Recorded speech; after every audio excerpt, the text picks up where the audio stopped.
Imagine the exact moment the illusion shatters.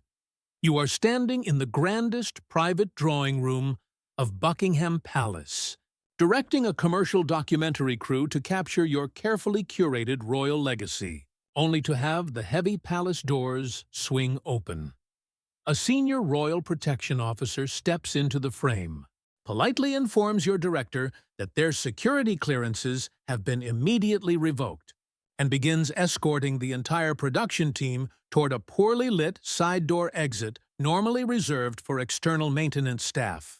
You are left standing entirely alone in an empty room as the central maintenance grid quietly cuts the lighting to the suite. This is the story of a cold, bloodless administrative execution. In less than 48 hours, Queen Camilla went from attempting to construct an independent, sovereign-funded public relations fortress to being handed a masterclass in institutional revenge by Prince William and Princess Anne. What Camilla just realized behind closed doors is that wearing a crown on your head does not mean you hold the keys to the castle, nor does it grant you the authority to monetize the sovereign's private sanctuary. In this video, we will unpack the staggering secret power grab she attempted to execute through a covert media production. We will reveal how the heir to the throne and the Iron Princess uncovered the damning security manifests, the ruthless silent retaliation that immediately followed, and the devastating realization that despite her 30-year climb to the highest seat in the nation, Camilla actually controls absolutely no space within the crown's properties. To understand the profound humiliation of this sudden collapse, we must first look at the towering illusion of absolute power she had constructed around her public image. For 3 decades, Camilla played the longest, most calculating media game in modern royal history. She survived the vicious public fallout following the death of Princess Diana, weathering the resentment of the British public with lethal, unyielding patience. With a highly sophisticated billionaire public relations machine working overtime in the shadows, she slowly rebranded herself from the most controversial woman in Britain to an indispensable royal asset. By the time King Charles assumed the throne, her confidence had grown into a highly visible display of untouchable authority. We all watched as she quietly and efficiently dropped the word consort from her official title, overriding the explicit written boundaries set by the late Queen Elizabeth. She began parading her non-royal children front and center during major state events, signaling to the world that a new permanent regime had arrived. She operated with the breezy confidence of a woman who thought she had successfully rewritten history, assuming that the king's deep emotional dependence on her provided an unbreakable shield against any internal palace rebellion. But absolute power breeds a very specific kind of blindness, masking a deep, unspoken commercial desperation. Camilla knows the brutal, unforgiving truth of the Windsor family architecture better than anyone. Her position, her wealth, and her lavish lifestyle are entirely dependent on the heartbeat of one man. Should King Charles pass away, her legal standing and her executive influence evaporate overnight. She owns no major estate's commands, no constitutional authority, and crucially, she does not possess a permanent legacy in the eyes of the global public. Driven by this existential ticking clock, she initiated her most daring and fatal secret power grab yet. What appeared to be a routine palace scheduling update was actually a calculated attempt at massive institutional overreach. Camilla quietly authorized a private, highly lucrative commercial documentary crew to enter the most restricted private quarters of Buckingham Palace. Her strategic objective was entirely transparent. She sought to bypass the king's official communications secretaries and establish a permanent, unbreakable visual narrative that would center her and her non-royal family members as the true architects of the modern monarchy. She was attempting to create an independent shadow court of media loyalists using the sovereign's private sanctuary as a free, breathtaking backdrop for a commercial production designed to elevate her own temporary status. It was a breathtaking act of corporate exploitation, a desperate gamble to convert borrowed royal prestige into hard, unassailable public permanence before her window of opportunity closed forever. She believed she could slip these production teams through the complex bureaucratic machinery of the palace, while the king was distracted by his ongoing medical treatments, and the broader family was focused on other crises. However, she fundamentally underestimated the silent forensic watchfulness of Prince William and Princess Anne. The Prince of Wales does not leak his frustrations to the tabloids, nor does he engage in dramatic family arguments behind closed doors. He reads the ledgers, and he controls the physical perimeter of the institution. As the heir apparent and the ultimate executive force behind the working monarchy, William commands the vast security apparatus and the operational registries of the sovereign estate. When the specialized security clearances and equipment manifests for this massive documentary crew crossed the desks of the estate's highest constitutional controllers, William instantly recognized the paper trail. He saw the staggering exploitation hidden within the administrative jargon. He saw royal resources, sovereign security personnel, and the sacred private spaces of the crown being quietly siphoned off to facilitate a commercial vanity project for a woman desperately trying to rewrite history. And he did not act alone. He brought the undeniable evidence directly to Princess Anne, the family's ultimate enforcer of protocol and the fiercest protector of the crown's moral authority. Together, they looked at the undeniable proof of Camilla's attempted media coup. For William, this was not merely a violation of internal broadcasting protocol, it was a profound moral outrage. He has spent his entire life fiercely protecting the dignity of the institution and the enduring legacy of his mother, Princess Diana. To William, the private quarters of the palace are not a commercial television set. They are the historic sanctuary of the bloodline. Furthermore, he has watched his wife Catherine endure the relentless pressures of royal duty, relentless media scrutiny, and severe personal health crises with uncomplaining sacrifice. Catherine bled for the institution to secure its future with grace and agonizing personal cost. She has never sought to commercialize her suffering or hijack the palace for independent corporate gain. To watch Camilla, a woman driven by aggressive commercial ambition, attempt to leapfrog Catherine's quiet endurance and exploit the crown's private architecture for her own unearned security was the absolute final line. What happened next was a masterclass in weaponized restraint. There were no screaming matches in a drawing room. There were no dramatic public confrontations. The retaliation was silent, bloodless, and devastatingly institutional. William and Anne weaponized the very administrative security protocols Camilla had tried to bypass.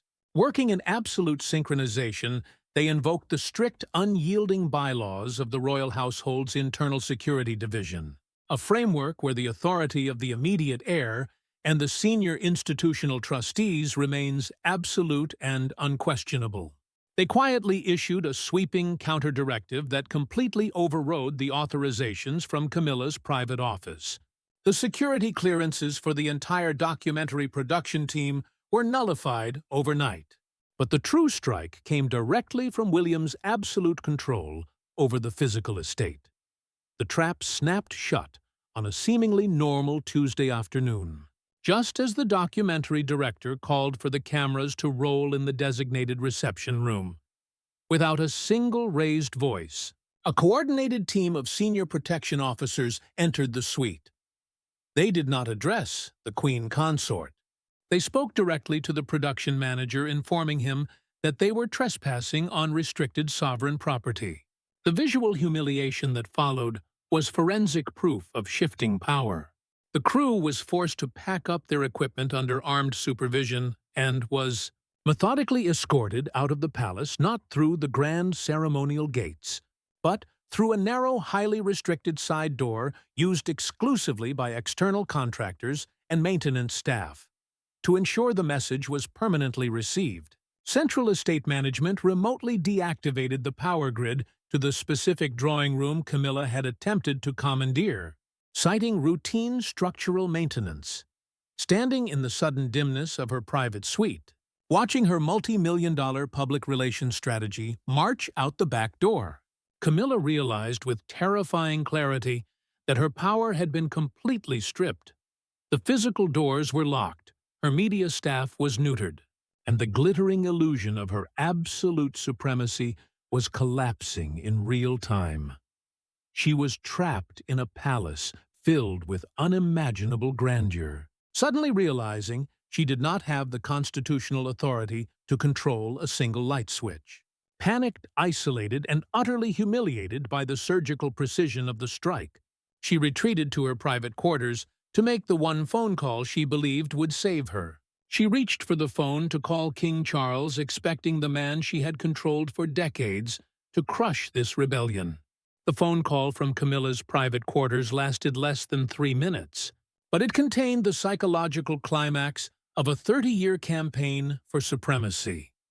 When the line finally connected to King Charles's private study, Camilla frantically detailed the sudden eviction of her documentary crew, the revoked security clearances, the armed protection officers, and the staggering humiliation of having the power grid remotely deactivated in her own designated drawing room.